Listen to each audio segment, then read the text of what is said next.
حضرت اسماعیل نے اپنے باپ کی بات سمجھ گئے وہ کہ میرے باپ کا اشارہ یہ ہے، دروازے کی چوکھٹ جو ہوتی ہے وہ پیوی ہوتی ہے، دروازے کی سب سے اہم چیز دروازے کی چوکھٹ ہوتی ہے، اگر چوکھٹ ہی خراب ہو تو پورا گھر خراب ہو جاتا ہے، اگر بیوی گڑبڑ ہو، عورت گڑبڑ ہو تو پورا گھر خراب ہو جاتا ہے۔ اللہ کے نبی صلی اللہ علیہ وسلم کی اس حدیث سے یہ بھی پتہ چلا کہ عورت گھر میں چوکھٹ کی طرح ہے۔ ابراہیم علیہ السلام کے کہنے پر ان کے بیٹے نے طلاق دی۔ اسی لیے علماء کہتے ہیں کہ ہر باپ کے کہنے پر بیٹا اپنی بیوی کو طلاق نہیں دے گا۔ ایسا نہیں ہے کھانے میں نمک زیادہ ہو جائے، کھانے میں مسالہ زیادہ ہو جائے، بیوی کوئی من مرضی کا کام نہ کرے اور شوہر طلاق دے دے اپنے ماں باپ کے کہنے پر، ایسا نہیں ہے۔ واقعی میں اگر باپ ابراہیم کے جیسا ہو اور ابراہیم کے جیسا باپ اگر اپنے بیٹے سے کہتا ہے کہ بیٹا تو اپنی بیوی کو طلاق دے دے تو بیٹے کو طلاق دے دینا چاہیے۔ وَإِنَّمَا رَاكَ أَن تَخْرُجَ مِنْ أَهْلِكَ وَمَالِكَ، اللہ کے نبی فرماتے ہیں اگر تمہارے ماں باپ تم سے یہ کہیں اپنا مال چھوڑ دے تو مال کا موہ مت کرنا، مال کا لالچ مت کرنا، مال چھوڑ دینا، مال چھوڑ کر کے چلے جانا، ماں باپ کو ناراض مت کرنا۔ اتنی تاکید ہے ماں باپ کی فرما برداری کی، اتنی تاکید ہے ماں باپ کے ساتھ حسن سلوک کی۔ میرے پیارے ساتھیوں، آج ہمارے سماج میں کتنے لوگ ہیں جو ماں باپ کو رلاتے ہیں۔ ہاں میں یہ بھی کہوں گا سکے کے دونوں پہلوؤں پر ہماری نظر ہونی چاہیے۔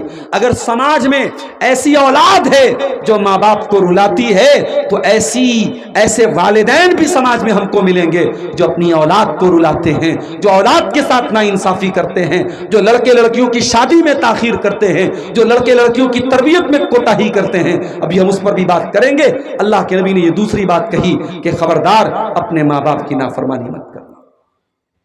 اور آگے بڑھیے، تیسری نصیحت، وَلَا تَتْرُكَنَّ صَلَاةً مَكْتُوبَةً مُتَعَمِّدًا، اور اے معاذ بن جبل ایک وقت کی نماز بھی تو جان بوجھ کر کے مت چھوڑنا، اس لیے کہ ایک ٹائم کی نماز بھی جو جان بوجھ کر کے چھوڑتا ہے فقد بریت منہ ذمۃ اللہ، اللہ تعالیٰ کی حفاظت سے نکل جاتا ہے۔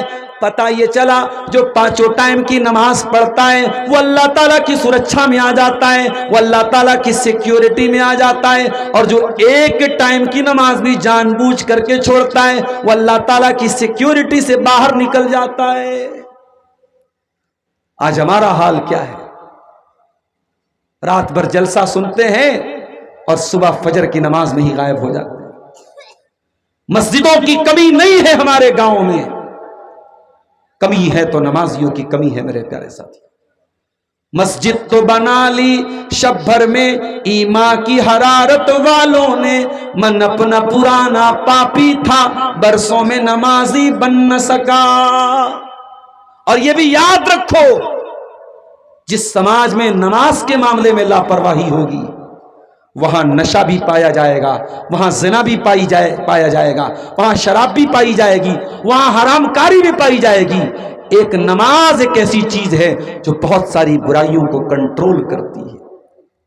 اسی لیے اللہ قرآن میں کہتا ہے اقیم الصلاۃ، نماز قائم کرو، ان الصلاۃ تنہا عن الفحشاء والمنکر، یہ نماز تم کو بے حیائی سے روکتی ہے، یہ نماز تم کو برائی سے روکتی ہے۔ قرآن کا 16واں پارہ اٹھاؤ، سورہ مریم میں اللہ فرماتا ہے فخلف من بعدہم خلف اضاعوا الصلاۃ، نبیوں کے جانے کے بعد ایسے نالائق لوگ آئے جنہوں نے نمازوں کو برباد کیا، واتبعوا الشہوات، اور جنہوں نے خواہشات کی اندھی پیروی کی، فسوف یلقون غیا، ایسے لوگ جہنم میں ڈالے جائیں گے۔ جو خواہشات کی اندھی پیروی کرے گا وہ جہنم کی آگ میں ڈالا جائے گا۔ میرے پیارے ساتھیوں، نماز کی پابندی کیجیے۔ اللہ کے نبی نے ایک ٹائم کی نماز چھوڑنے پر یہ نتیجہ بتایا ہے کہ اللہ تعالیٰ کی حفاظت سے انسان نکل جاتا ہے۔ اور آگے بڑھیے، چوتھی نصیحت، وَلَا تَشْرَبَنَّ خَمْرًا، اور خبردار شراب مت پینا، فَإِنَّهُ رَأْسُ كُلِّ فَاحِشَةٍ، یہ شراب ہر گندگی کی جڑ ہے۔ شراب پی لیا انسان نے، نشے میں ہے، اب وہ کس کو ٹچ کر دے گا, کیا بول دے گا, کون سی گالی بک دے گا, کس کا مرڈر کر دے گا. ابھی آپ نے دیکھا ارریا کا فاربس گنج کا وہ لائیو ویڈیو بنا ہے, سرعام کس طریقے سے ایک انسان دوسرے انسان کا سر کاٹ کے, ایک مسلمان شاید وہ آٹو ڈرائیور تھا, اس کا جو ہے اس نے سر دھڑ سے الگ کر دیا, سر الگ رکھا ہوا ہے, دھڑ الگ رکھا ہوا ہے, مین روڈ پر. یہ آپ کے جھارکھنڈ سے بہت دور نہیں, ارریا کا علاقہ, فاربس گنج کا علاقہ. مجھے نہیں معلوم کہ وہ نشے کی حالت میں تھا کہ نہیں تھا, لیکن جس طریقے سے یہ واقعات دیکھنے میں لگ رہا ہے اس بات کا امکان ہے کہ وہ نشے کی حالت میں تھا. ریپ کے زیادہ تر کیسز نشے کی حالت میں ہوتے ہیں. نشے کے بعد انسان کے اوپر شیطان سوار ہوتا ہے میرے ساتھی. آج جھارکھنڈ کی سرزمین پر آپ جس علاقے میں رہتے ہیں, میں جانتا ہوں کہ آپ کے آس پاس آدی واسی لوگ بھی رہتے ہیں. ابھی ہم لوگ ایک مرتبہ سڑک پہ چل رہے تھے, آدی واسیوں کی کوئی شادی تھی. ہمارے اسی جھارکھنڈ کے علاقے کے ایک بھائی ہمارے ساتھ بیٹھے تھے, انہوں نے کہا مولانا ان کی عورتیں بھی شراب پیتی, مرد اور عورت سب نشے میں دھت تھے اور ناچ رہے تھے, بیچ روڈ پہ ناچ رہے ہیں. اب ان کو زیادہ ہم چھیڑ بھی نہیں سکتے, ہم کو جانا بھی ہے, وہ ہماری بھاشا بھی نہیں سمجھتے, بڑا کبھی کبھی مسئلہ پیدا ہو جاتا ہے. اس علاقے میں جہاں شراب کا اتنا چلن ہے, میرے نوجوانوں آپ کی ذمہ داری اور بڑھ جاتی ہے. جب گناہ آسان ہو جائے, جب گناہ آسانی سے مل رہا ہو, اس ماحول میں گناہ سے اپنے دامن کو بچانا یہ مشکل ہوتا ہے میرے پیارے ساتھی. آپ نیپال کی سرزمین پہ چلے جائیں, وہاں بھی شراب بہت عام ہے. چائے کے ہوٹل میں آپ چائے پینے چلے جائیں, وہاں بھی شراب بک رہی ہے. کسی ہوٹل میں کھانا, یہاں تک کہ مسلم ہوٹل میں گیا کھانا کھانے, جس کا مالک مسلم تھا, وہاں بھی دیکھا میں نے شراب رکھا ہوا ہے. اللہ رحم کرے, اللہ معاف کرے. اس قدر آسان ہے اور اس قدر عام ہے وہاں پہ شراب. میرے پیارے ساتھیوں, شراب اسلام کی نظر میں صرف حرام نہیں ہے, شراب ہر برائی کی جڑ ہے. اور اسی لیے اللہ کے نبی فرماتے ہیں جو شراب پیتا ہے, جو نشہ کرتا ہے, اللہ تعالی ان یسقیہ اللہ من طینۃ الخبال, اللہ تعالی شرابی آدمی کو, نشہ کرنے والے انسان کو اللہ تعالی جہنمیوں کا پیپ اور مواد پلائے گا. تو نے دنیا کی وہ گندی چیز پی تھی, اب آخرت میں بھی تو گندی چیز پیے گا. ہاں دنیا میں اگر تو شراب سے بچتا, اس شراب سے دور رہتا, تو اللہ تعالیٰ تجھ کو جنت کی شراب پلاتا.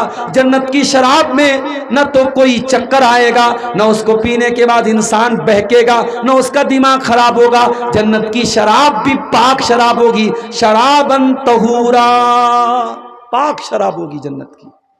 جو دنیا میں شراب پیے گا اس کے لیے جنت کی شراب حرام ہے میرے پیارے ساتھیوں. اس لیے اللہ کے نبی نے فرمایا ولا تشربن خمرا, خبردار شراب مت پینا, شراب ہر برائی کی جڑ ہے. عثمان غنی رضی اللہ تعالیٰ عنہ ایک واقعہ بیان کرتے ہیں. پہلے کے دور میں ایک اللہ کا بہت نیک بندہ تھا. اس دور کی ایک بہت بدچلن عورت تھی.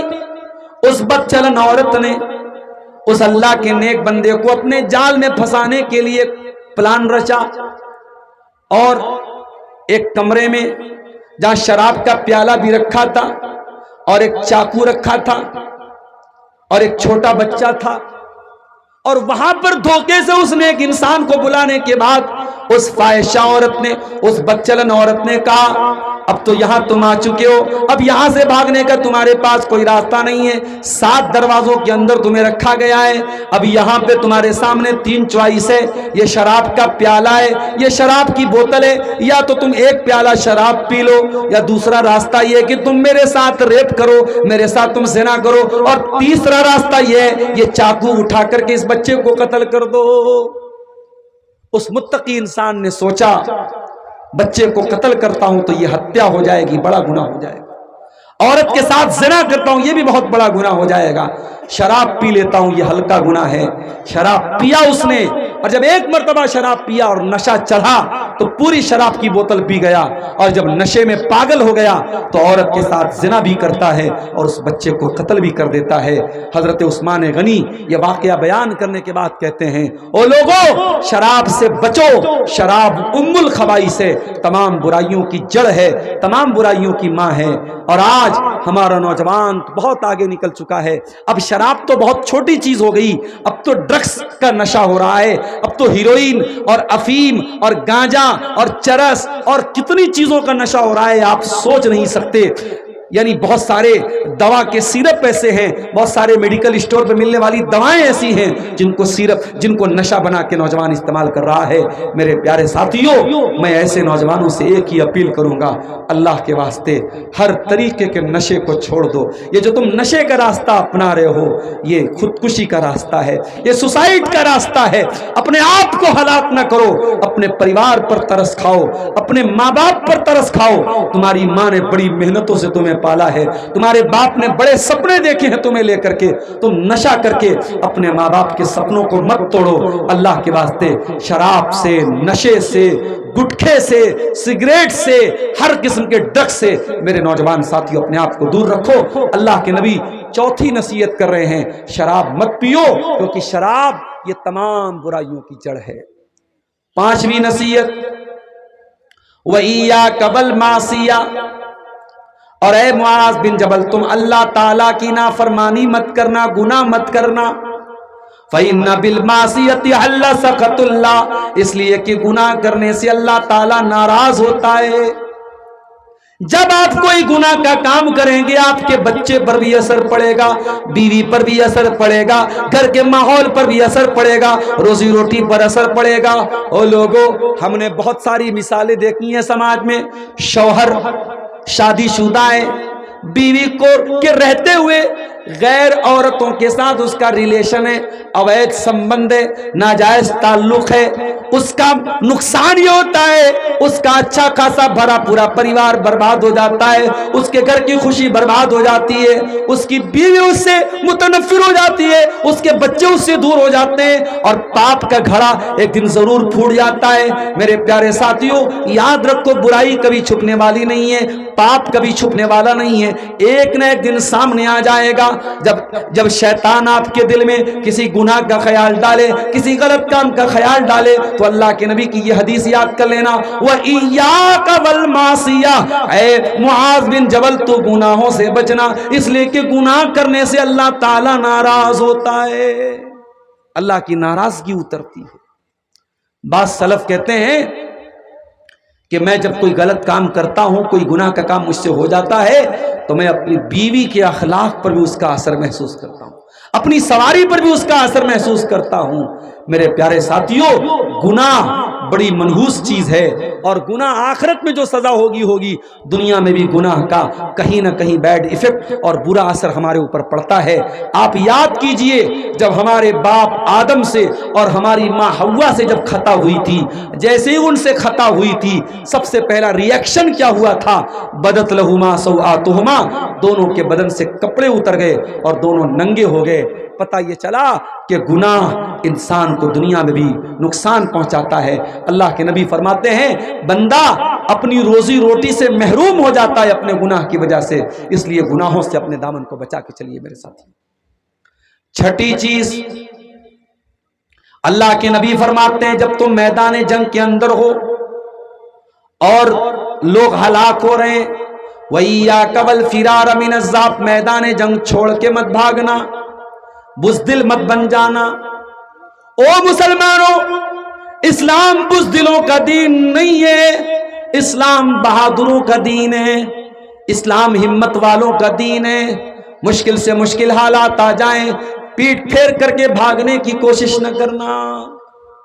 میں جانتا ہوں ملک کے حالات کیسے چل رہے ہیں، بڑی تیزی سے یہ خبریں بھی آج کل آ رہی ہیں